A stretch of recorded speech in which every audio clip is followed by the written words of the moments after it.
in just a moment. And we'll see what the teams have in store. R7 on the blue side, V3 over on the red. And first things first, what is the first ban of this series? It is Galio. Ooh, it's been very heavily banned against V3 towards the second half of the summer season. It's a really good pick for Ace, but like you were saying, Pastry, showcasing your own style, you would hope that what these teams have been doing in the regional leagues is developing their own way of playing the game. We harp on this constantly throughout all the broadcasts. How are teams playing their own game? Because when it comes to Worlds, you know so little about your opponent's tendencies that if you were trying to make a game plan around what you expect them to do, you're almost always going to be grasping at air. It's better for you to have been working on a way to play the game on a specific set of champions and just double down on it. Despite what teams or the meta might be thinking, you just have to play comfort, and that's when you'll deliver the best that you can be. Yeah, I think especially in this stage of the tournament, single round robin is very unforgiving. You only get one chance against each of the teams, and of course you need to win as many games as possible to keep playing here at Worlds. Hecarim and Graves on the V3 side, as Lilia is gonna unsurprisingly join the ban list, although on the blue side notably here for R7, but certainly not a pick you want to be giving away to Boogie. And there is Callista as well, going to be banned away from Archer. I think this opens up a first pick Ashe out of R7. It's the most contested pick between these two rosters and the one that looks the best for both Archer and Leza. It would be a really strong way to offer utility, and we've already talked about the dangers of that Ashe on red side when you can also counterpick the support, making it a really devastating mid 2v2. Let's see what R7 is thinking about, because the Lilia being removed was the other pick that I was looking at for being contested, and an Ashe doesn't really give away what you're trying to go for with your composition. She's quite versatile. Absolutely, as the last ban is Lucian in phase 1 here for V3, another champion that's been very popular. Nidalee also extremely good and extremely quick through the jungle, so I like that first pick up there for Jose Diodo. Talking about taking skill matchups, this is what Jose Diodo wants, being able to just have his pick of the litter against whatever jungle matchup he has, and he knows he's not going to be up against the Graves, which tends to be one of the matchups that Nidalee is usually picked into. Might just end up going up against the Evelynn. If that's the case, you're going to see a lot of early game priority out of R7 to be able to invade and shut her down. Instead, it will be the Ashe and Renekton locked away, denying the Renekton-Nidalee synergy that could be so devastating in the top lane and making use of that Ashe bot lane. This could be a counter pick support from V3 on red side. Yeah, nice safe picks though on the V3 side, so I like how they're kicking off the draft. Renekton's seen a lot of attention, often in the bans actually, so nice for Paz to be able to get his hands on that champion. 2 picks now though over on the R7 side, and Twitch is going to make his second appearance in as many days, Crumbs.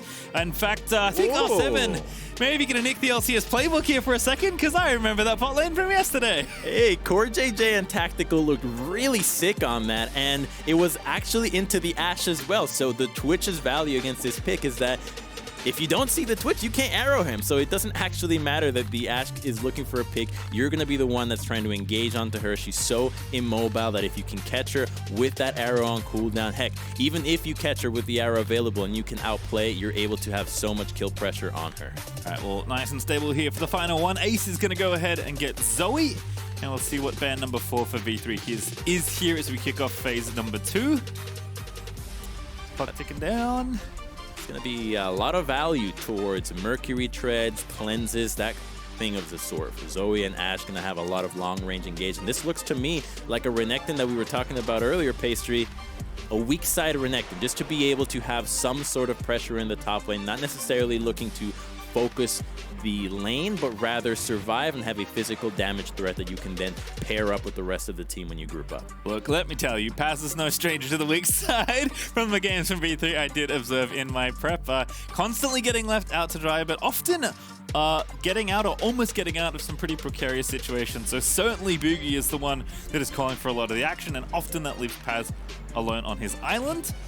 But Renekton's certainly a nice and stable champion, especially with Ornn and Shen now taken away. So some of these big ticket tanks going to be taken off the board away from R7, as Leona going to be banned away to not leave up the counter pick for Rakan, and they decide they don't need another support ban.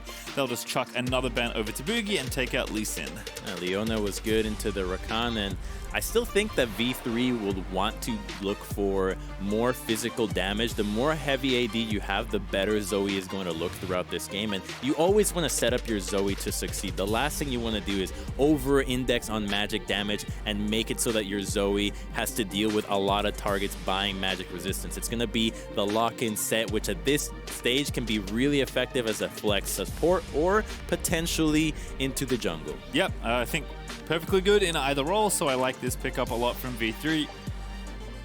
Potentially decent into Rakan as well. Often you get targets to face break once he dashes over to someone, if you can get in range, of course, is kind of the trick there. But this is something we've also seen quite a lot of. I saw this pop up in a lot of the different finals for the teams that are attending play-ins, but it's been quite popular here in the play-in stage so far. There is Tristana mid for Alone.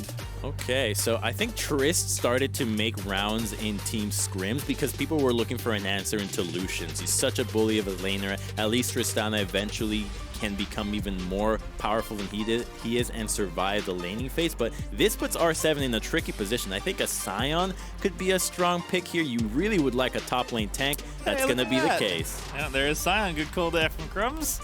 But yeah, I mean, this is kind of like, you know, tank top. I'll use this very carefully, double Enchanter and then double Marksman, right? So I like what R7 have put together here. But I'm expecting an aggressive jungler here for Boogie, known for his Evelyn.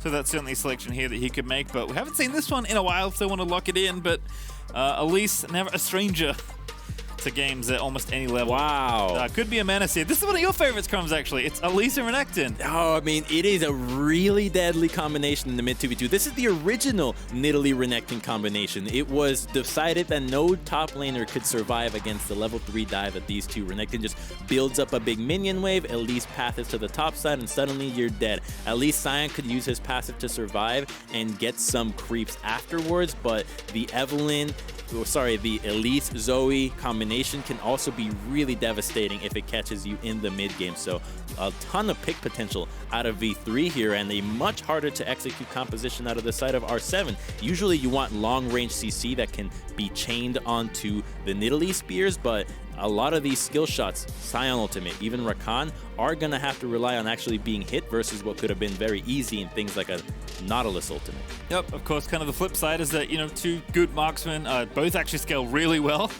And the ability to potentially enchant them. I'm sure one of these two between Nidalee and Rakan are going to go for Ardent Sensor, if not maybe both of them. We'll have to see exactly where the builds do fall down. Nidalee especially is very flexible. In fact, both those champions are quite flexible in how they can build, but you know, if we hit, 25-30 minutes, everything's feeling good, have to be pretty happy with the composition R7 have assembled. So I am expecting V3 to have to be a bit more of the aggressor. If I don't see a level 1 Crumbs, I'm honestly going to be shocked. V3 have so many good tools at level 1 to potentially find a pick, so we'll see what V3 are bringing to the table. As a reminder, this is their first game at Worlds 2020 here in the play-in stage, and 4 of their players have never attended the World Championships. It is just the jungler Boogie that has his experience from the Flash Wolves, so we'll see what happens here. Can V3 pick up their first win and kick off their Worlds campaign on the right foot? Or are R7 going to right the ship and pick up their first win of Worlds themselves? I mean, if you've got an Evelyn or an Elise and a Renekton, you always have the opportunity to play make on one part of the map. So I think that V3 have actually given themselves a pretty good opportunity to get ahead early this game. You know you're dealing with a Twitch late game. You never want to hit that. You never want to see the Twitch also get a Nidalee heal to get even faster on his ultimate. So I think that playing to the top side could be something that really catches Rainbow7 off guard here, because a lot of their laners are just going to hopefully farm and then be able to rotate over. They don't have the crowd control or the long range collapse that you would want when you're dealing with a lot of jungle invades. Yeah, because the other thing is if V3 can, get things pushing, get things roaming. They have so much crowd control to potentially lock down some of these marksmen, especially earlier on when these champions are quite a bit squishier. Apart from the Sion, there's not really much tankiness.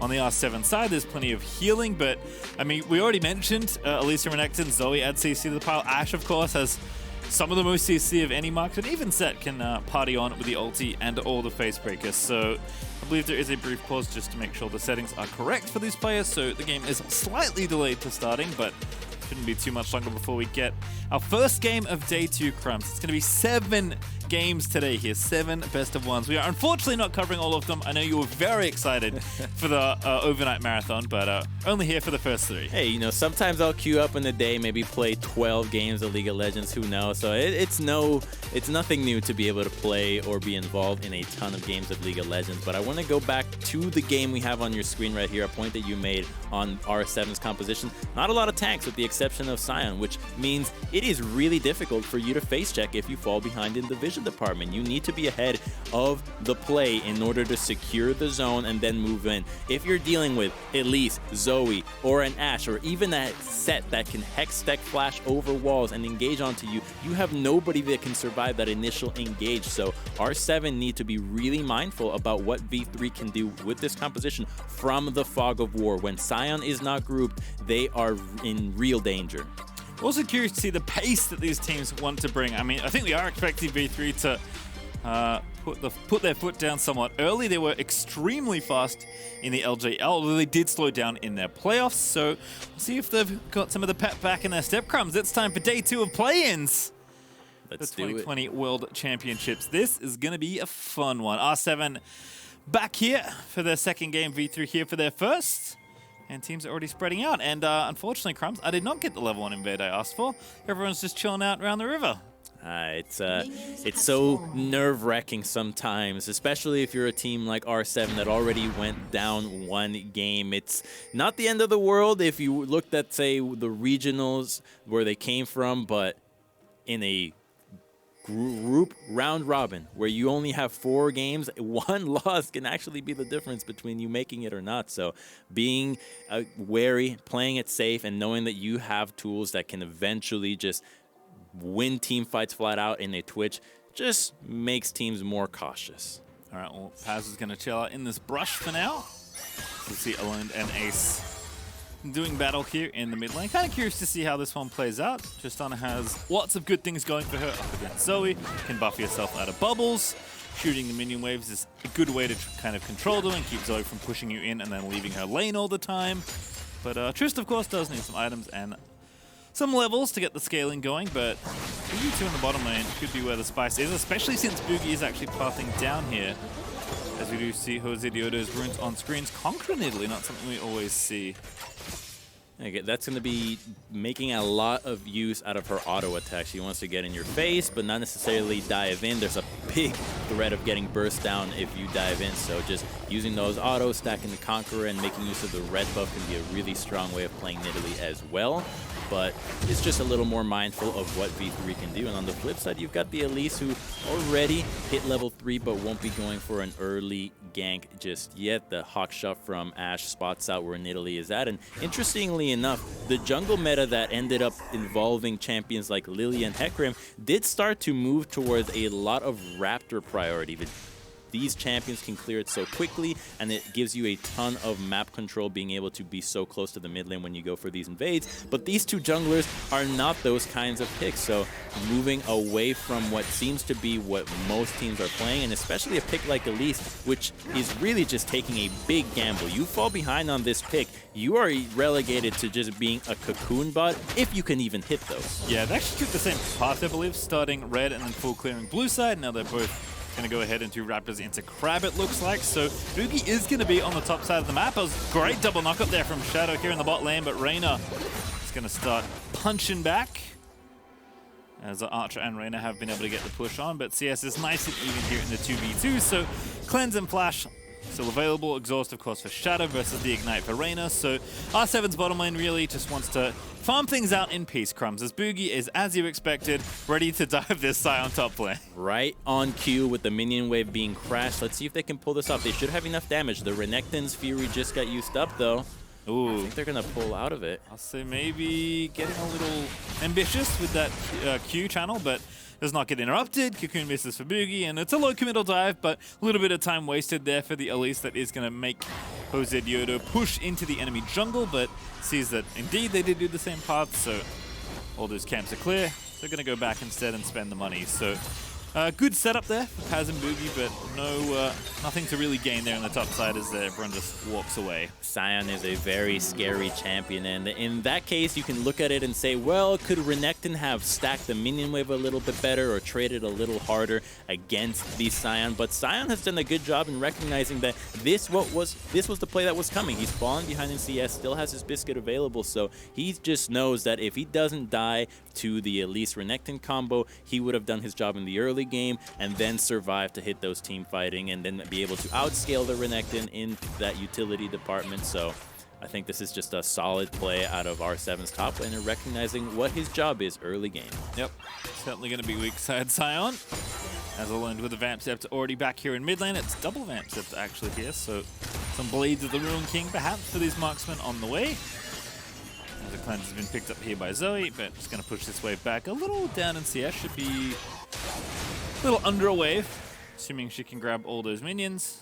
But junglers have gone back. They've spent their initial gold, picked up their jungle enchant.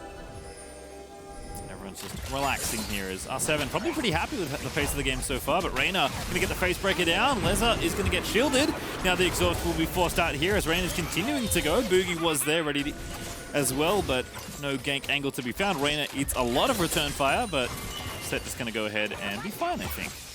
Junglers are around though, so they are thinking that there was some action happening. The exhaust came onto the Ashe just because they were afraid that the Nidalee and the Elise were going to get involved into the mix. So now the junglers make sure that nothing goes down and that the vision just gets cleared. This will allow R7's bottom lane to push the minion wave back and get a nice little recall timing so that Archer and the Set are not able to get the recall that they so preciously want without losing minions. Ace does cancel that recall from Alone, but I think Alone's just going to hit another wave and be okay with it all. Is going to be a quick dragon though for R7 after the bot lane of V3 does reset.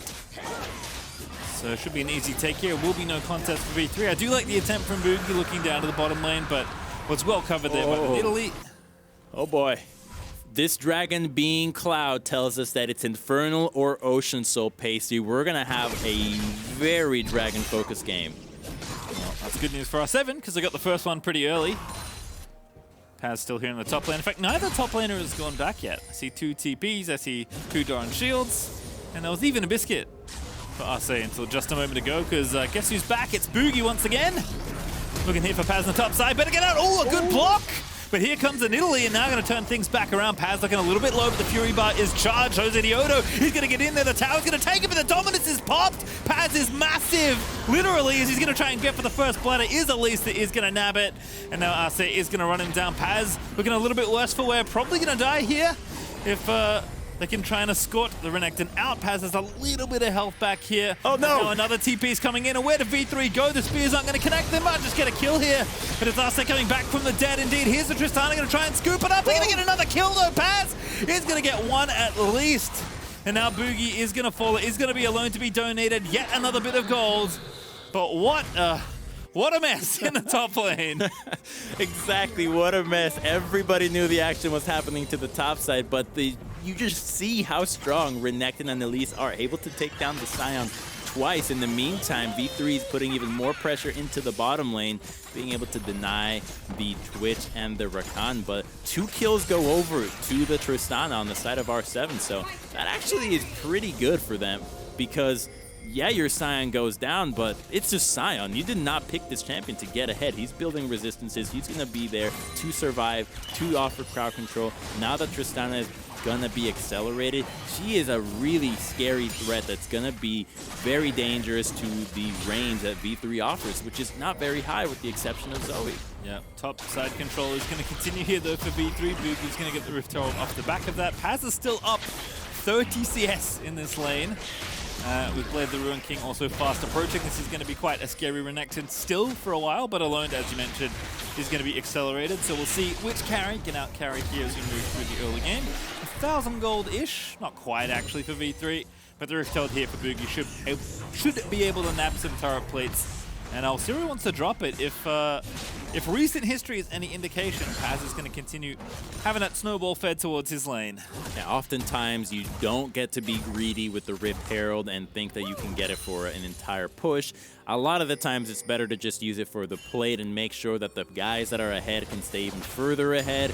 That way you are able to hit a better item spike, which then translates hopefully to a better team fighting later into the game. So let's see if Elise goes for it, because they can still return to the top side of the map. The Scion is a bit beefier, but Elise's percent HP, and there's no MR on this guy. Yeah, certainly could be troublesome, as Ace did get accosted by Alone in mid lane, but Tristana going to start demolishing plates all by her lonesome. One of the other reasons Trist is good in general, she's very good at knocking down towers, and Alone is going to continue getting gold for himself here with that build order and those pretty early Berserker Greaves. So nice and strong in the 1v1 as Blue Buff number 2 going to go over to the Nidalee. They actually stole the other one as well out of Boogie's jungle. So Jose Diodo feeling good. He's actually up a pretty significant amount of CS. If he gets level 8, he'll be up in XP as well. He is indeed up a level right now. That blue invade really hurts the Zoe more than anybody else, because already the cleanse value against Ashe and Zoe from Tristana was huge. But then when you pair Elise alongside it, how do you even gank this Tristana? She can do whatever she wants in this lane.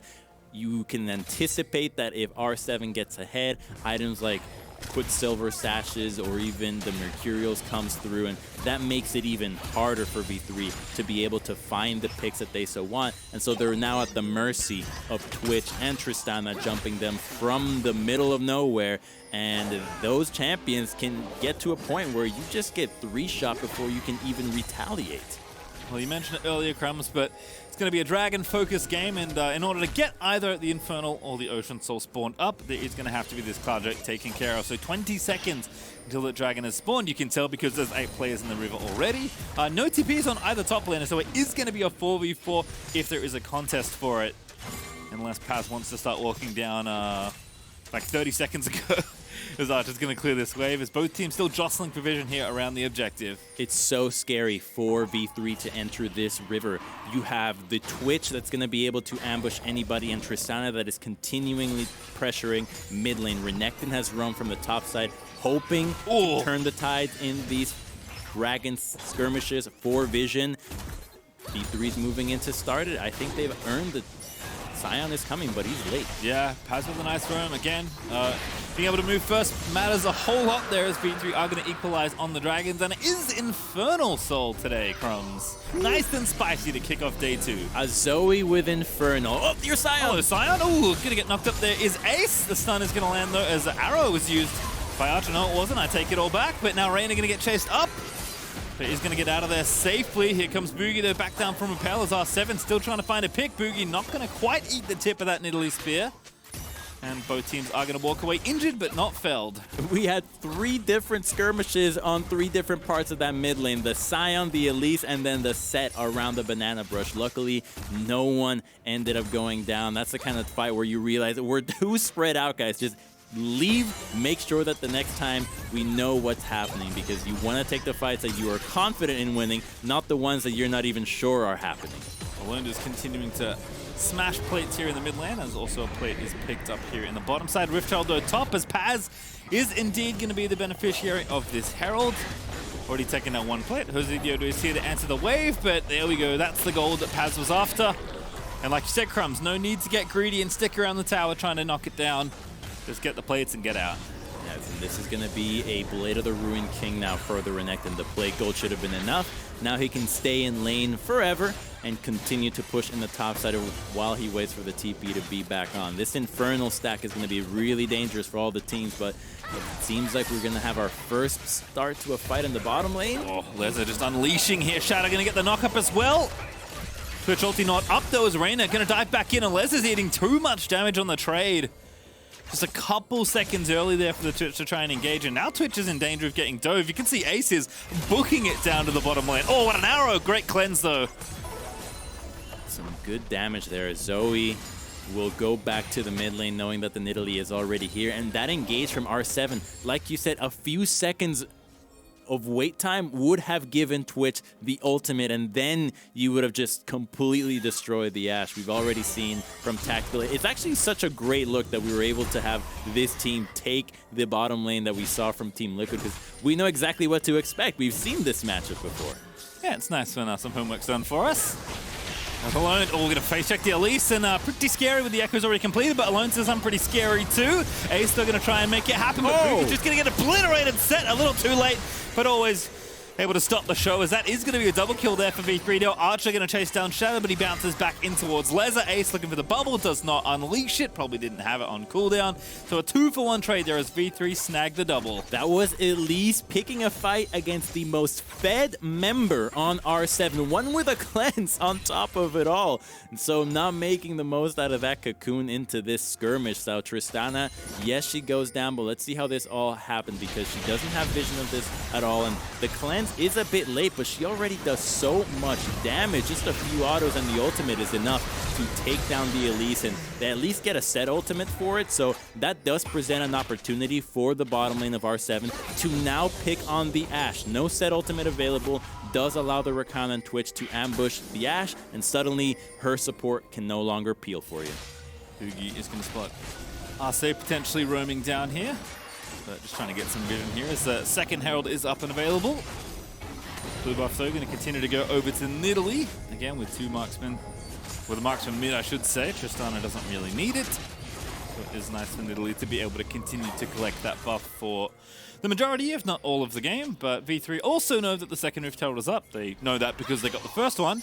And V3 going to go ahead and pull everyone here nice and quickly. And with Tristana bottom lane, going to just have to be a trade here, Crumbs. They're happy with this trade. This Tristana is going to demolish this turret. Her E does so much for taking these turrets down. So it's a fine trade on the side of R7. They get their carries even more gold. Tristana continues to get solo experience. And more than anything, Tristana had blown her cleanse in that last fight. Had they looked for a skirmish or kept the Tristana in the mid lane, someone like an Ashe could have been devastating to deal with, because an arrow to the face, you might be able to buffer that jump, but you're still stunned, and then the team can follow up on you. So making this move right now, I think, is a wise move out of R7. Yeah, tower trade overall, and it is in fact Paz that picks up the bonus gold for taking down the first tower, but still a trade that R7 will be happy with. We'll see what V3 want to drop this second Herald, though. It's going to be mid, don't even need to ask the question. Boogie's just going to drop it down mid. We're going to have a bit of a party. Set going to start doing sit-ups, and R7 going to have to be careful. There's an awful lot of poke coming their way. Shelly, get in there. Cow's going to get low, but not out just yet. R7 maybe looking for the counter engage here now. The Renekton is coming from the top side. We're fighting over the mid lane wave to be able to rotate into vision for the Dragon, but V3 have plenty of control wars. They have to use them with these poke champions, or else they were for nothing. We see 5 ultis and 8 flashes, I think? 9. My eyes deceive me. It's only Jose Dio that doesn't have his. So this could be quite the fight here.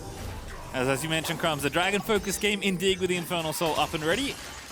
Teams do want to be the first to claim their second Drake if they can, but mid lane also matters here with both towers being up, so going to be a big back and forth here as the teams are fighting around 2 very important objectives in the central part of the map. It's so good that Sion has roamed. Look at how much he's able to be in the face of V3 and no one uses spells on him, because it's just not worth it. He's so beefy. They need everybody there to focus him, or else the poke is not worth it on him. He'll now leave as the rest of the team funnels back out into the mid lane and into their own red side for vision. And it looks like the vision wars continue, but now Sion could potentially have an angle, just waiting for the Twitch to have this ambush cooldown up. Yeah, as you said, Crumbs, when you don't have vision, it's so frustrating to play against V3's comp, and V3 know that they've cleared the vision out. They're starting to just continue to throw poke and try and hit anyone that isn't named Sion. Unfortunately, Ace comes up with only the Sion, but still a decent amount of poke, and V3 are going to start the objective here. There is a control ward in the back for R7 that sees this, but V3 are just going to force them to try and make the steal. Hey, spear. Nope. No steal. They're fine. It's only the second dragon. It can be very dangerous eventually, but it's better to not force a fight that you don't know you're going to win. Oh, how did you hit the Twitch there? What a bubble angle there from Ace. Here comes the set charging in. Rain looking for the face breaker, but doesn't find it, and the Haymaker also on cooldown now, as the shield was not popped. They are going to look for the trade kill. Haven't grabbed it just yet, but the tower will fall. Drowsy indeed, and there's the kill. Shadow going to be dropped there by Ace. And now Alone going to get exhausted. Will cleanse out of there, but Archer is just laying waste as Ace finds another paddle star, this time to the backside of Alone. That's a great fight out of V3. The arrow we knew was going to be huge. The Ash is so important to allow more members to find fights, to be able to punish mispositions out of the enemy. That engage, R7 is so lucky, happened at the 19-minute mark, because a minute later, they would have lost the Baron, and a single fight could have just decided the entire outcome of the game. All right, well, as it stands, almost 2,500 gold up for V3. They've got the first team to 2 Drakes. They've knocked down the mid tower as well. So we'll have a look at the Axe replay here. R7 really wanted this tower, and it looked a little dicey for V3. Using the Scion for the engage. It's a great move then. And when everybody else is retreating in the same direction, you know the follow-up can be so sick. And the Zoe flash bubble from the wall was a pretty cool mechanical look out of Ace. Like we said, Crumbs, when one Caesar hits, the rest are going to come in like a tidal wave. There are just so many crowd control options here for V3 that getting away for R7 could prove to be quite troublesome. So they do manage to chase down those few kills. They open up the center of the map, although it is just a trade for the mid-outer towers at the end of the day. 2 items now done for Archer, 2 items done now for Paz. Everything going in the right direction for V3's first game here at Worlds 2020. So far, it's a good look, and continuing the narrative that we had thought of potentially this team being a dark horse. We'd always like to see Japan at the top of their game in League of Legends. They are definitely exceptional players in a lot of other titles, and League of Legends has been one that has evaded them for quite some time. Seeing this team show up today, and as they play 2 games, could be the beginning of a very powerful Japan squad. See if they can continue building up their gold lead here in the mid game. There's 2.5 minutes until that second Infernal Drake, I guess 4th overall Drake here. But of course, the important thing is that it would be V3's 3rd Drake if they can nab it, which would push us ever closer to the all-powerful Infernal Soul. But as we mentioned in Champ Select, R7's comp pretty good once the items start coming online for these AD carries. 2 is good, 3 is much better, and more than that is just kind of gravy in this kind of double marksman comp.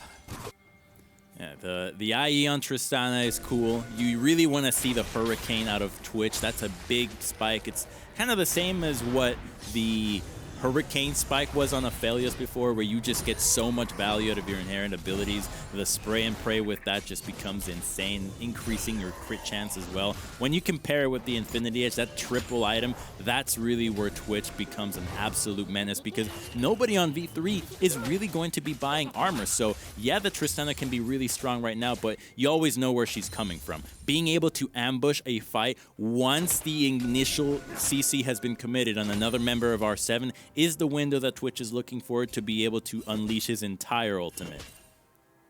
Well, minute 15 now is R7 going to be first to try and set up some vision here, but with V3 all backing off, I imagine it's going to be everyone get some control wards, and we going to want to move out onto the map and set up. Like we mentioned, like Zoe's already so frustrating on her own when you can't see into an objective. At least on top of that, plus Ash, plus Set with a Hex Flash, and Renekton with the flash coming back off cooldown as well. Very tough for R7 to face check the river if they don't have that vision. So it's going to be a big battle here as Reyna already starting the sweeping out of the wards. Paz also doing the same.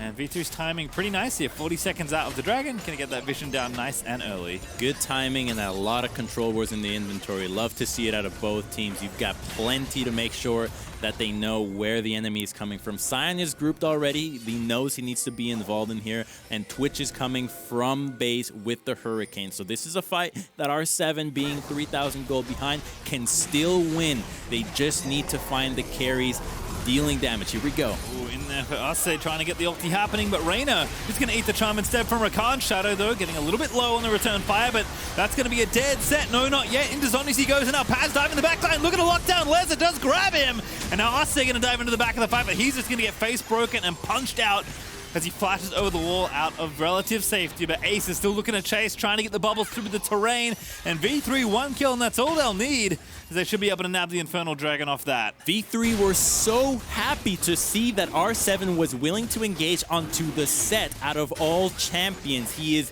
the support. Yeah, he looks scary, but he is not a carry. They were so happy to take that fight, and the Renekton, who was coming in from the bottom lane, went unnoticed. The Twitch did have a good angle to open up if Renekton wasn't there, but he was, and that was what turned things around because they got both summoners out of him as well. It's getting a bit spicy, but it was a fake flash after all. Does force Shadow to jump over the wall. No sums for Leza either, as he does respawn. But R7 worried about this potential Baron. They are going to start it. This is a very aggressive counterplay. But Boogie already here sweeping wards out. I think you have to get off now. Oh, yeah. That is not necessary right now. Yes, it can look dire that you're down those 3 dragons, but even if you lose Infernal, your Twitch can still win you games. So R7 do not need to do this right now. If they want to pressure this objective, they should get a little bit better vision and make sure that they know what the call is, whether it is to turn and take a fight or to try to burst it down. I don't think you have to go for the 50-50 though, so I would like to see them attempt to turn a fight, and that's where you would want the Rakan to be able to find a flank angle. Well, again, we kind of mentioned the enchanters in air quotes, especially for Nidalee, and the marksmen they are trying to empower. 2 items for both those marksmen now, but again, really want to be at that 3-item mark to feel extra good about where your build is. They do have the 6 Shadow, very good at empowering Twitch. We saw that yesterday, of course, with Tactical and Core JJ when they showed off this combo yesterday. And a pretty late Rod of Ages for Jose Diodo is interesting to me. 2 stacks only now. It's going to take a long time to charge that one up. I understand wanting to be a little bit tankier, given that you do want something that kind of resembles a frontliner, although you'll, of course, never be Scion. But I'm curious if, Sensor or even a Chalice or Things on Holy Grail is going to come through for Nidalee, because I think at the end of the day, you're not going to carry this game. You are trying to empower the marksman to do that job for you. I think he might be the one person that doesn't believe that right now, Pastry. You're totally right, though. The Nidalee is not going to be carrying this game. A Grail would have been phenomenal here. You get the MR against both Zoe and Elise, but a fight is happening again until the set, though. Ult for Scion. Rainer is the target of all the ire of R7. Pops the Haymaker, jumps out of there, and Archer's letting it rip. Arrow going to hit Shadow. There's Boogie going in. The Cocoon's going to land. Shadow going to try and dance out of there, but they are just going to get straight on top. It's Rainer getting there with a face breaker past the back line once again.